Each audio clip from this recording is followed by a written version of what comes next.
Hey, blessings and welcome to today's Law Enforcement Daily Devotional. Today we're in Philemon and First Timothy chapters 1 through 3. Um, I'm just going to give you a quick recap of Philemon. You read it already, but Philemon was a leader of a house church in Colossia, Colossae, Colossia, where we get the book Colossians from. But so he was the leader of this house church, and I had a seminary professor that told us that he thought the book of Philemon should have been First Colossians, and that the book of Colossians should have actually been Second Colossians.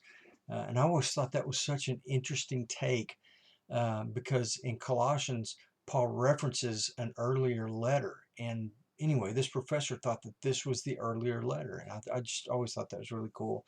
But anyway, uh, Onesimus was the slave of Philemon. And Onesimus, if I'm saying it right, fled to Rome. And a lot of slaves who left or escaped from their masters would go to Rome, and you could basically hide in plain sight in this huge city. And so you were right there in a metropolis. You could get jobs, you could work, you could find housing, but you could also stay hidden. So he goes there, and lo and behold, of all the people to run into, he finds Paul. And I'm sure this was a divine appointment, a divine meeting. And he stays with Paul, and he becomes a Christian and a helper of Paul, to the point where Paul, who had already written and already knew about this church at Colossia, um, Paul knew Philemon, the leader of that church, and when he put two and two together that, hey, this is Philemon's slave, he wanted to restore that relationship. And he used this letter as an opportunity to show all the churches in the area how we should treat each other. I mean, from the slave owner to the slave, it shouldn't be that slave and slave owner relationship. It should be Christian brothers relationship. That family relationship and that family tie in Christ should be above all relationships, whether they're job related or family related. Love the whole letter where Paul's trying to just restore this relationship. Um, it's a good read, one small chapter, and then we get into First Timothy. In First Timothy, Paul's writing to Timothy, asking him to stay at this church in Macedonia and to lead this church because they're not. It sounds like they're not quite ready to be released to lead themselves. We've seen some problems with other churches that the reason why Paul has to write to churches like Corinthians is because of the things that were going on in that church, and the leadership wasn't addressing the problems. So to me, it's almost like Paul's saying, hey, Timothy, stay there in Macedonia, and let's make sure that church is ready. Make sure that leadership is ready to take on their role before we leave them to themselves. Um, it's Paul's just being a good steward with the church. He cares for them, and he wants them to walk this path in a worthy manner. He doesn't want them to go off to the right or the left or to backslide.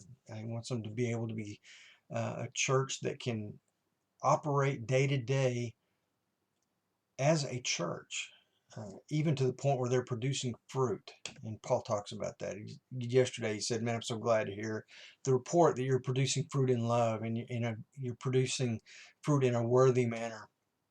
Um, but anyway, in verse 8, um, to me, I just absolutely love this verse. I took this verse out. I mean, this is a verse that I myself am going to hang on to for a while. But basically, what it tells us is that Paul says the law is only good for those who are still living in the flesh. If you're not living in the flesh, if you're living in the spirit, if you're living under the umbrella of Jesus's grace, because you come to a saving knowledge of Jesus Christ, you're under grace. You're no longer under law. And we've talked about this for months in this battle between the spirit and the flesh. But the law is only good if you're living in the flesh, because the law points out the um, sin or discrepancies or wrongdoing that happen while we're in the flesh. The law addresses those, and that's what the law was made for. But once you move out of the flesh into the spirit, you have no need for the law any longer because you're not living in the flesh. Yes, we still have those struggles, and we still lose battles to the flesh, where the flesh comes out victorious because we've done something that we know we shouldn't have done. But those, as we continue on this journey, become few and far between. We try through practice, and we become successful in the spirit when we fight that battle every single day. Um, the best warriors in a war are the ones with the most experience. Um, the best warriors at this Christian war in the flesh versus the spirit are the ones who've been doing it longer and have that experience of battling that flesh, and they learn tricks that you can do in your spirit to defeat the flesh. And I didn't even mean to go here, but it made me think of this book I read called Every Man's Battle. And one of the things was you bounce your eyes. If you see something that in the flesh looks really good and you want to gaze on it or stare a little bit longer or take an extra look at, you learn to bounce your eyes and bounce somewhere else, and you don't gaze upon something that you're not even supposed to be looking at. But just tips and tricks that you can use in your spirit to defeat the flesh. Nope, not going to look at that. That's going to make my mind go places I don't want to go, and then you just forget about it and you move on somewhere else and do something else. But anyway, so 113, Paul confesses that even he has been a person who's lived in this flesh. I say even he. Paul goes on to say, of all the sinners of the world, I was the chief sinner. Not just that. And Paul also saying, no, Paul says, I was the greatest sinner of all. I went out and tried to kill Christians.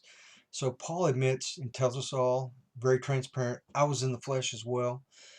I don't live in the flesh anymore. I'm no longer under law because law is only for flesh, but I'm under grace. I'm under Christ. I live in the Spirit. And that's what Paul tells us here in 13 and 15.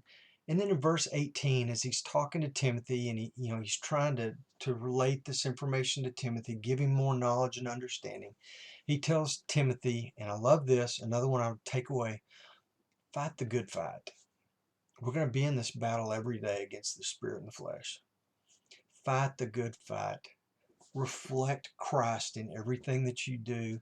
Be an image bearer of God. Be a good Christian and produce fruit and spread seeds. That's fighting the good fight every single day. Verse 19, he says, keep the faith and a good conscience. These are the things that will sustain you day to day in your daily fight, your daily struggle. Keep the faith and have a clear conscience. Don't do anything that's going to muddy your conscience or make your mind go places you don't want to go. Remember, take every thought captive to the obedience of Christ. That's one of our tools that we use in this fight. That's, in the tool belt when you grab your baton or you grab an intermediate weapon. Taking every thought captive is one of those tools. Bouncing your eyes is one of those tools. We have a lot of things that we can use. And then 2:4, I've run over, but this is a good LEO verse I want to leave you with. This verse helps us to keep a good perspective on judging when we go on calls and we go to that family violence and we catch that kid selling drugs again for the fourth or fifth time. We're dealing with people that just, our minds begin to tell us they're reprobates. We can't go there. We can't judge them. God, who wants all people to be saved and come to a knowledge of the truth. Remember, we're all God's children. And that's why he tells us to have grace and mercy and compassion. That's why Jesus lived that stuff out. Tomorrow we're going to be in 1 Timothy chapter 4 through 6, and we're going to read the book of Titus. So be safe, and I'll see you tomorrow.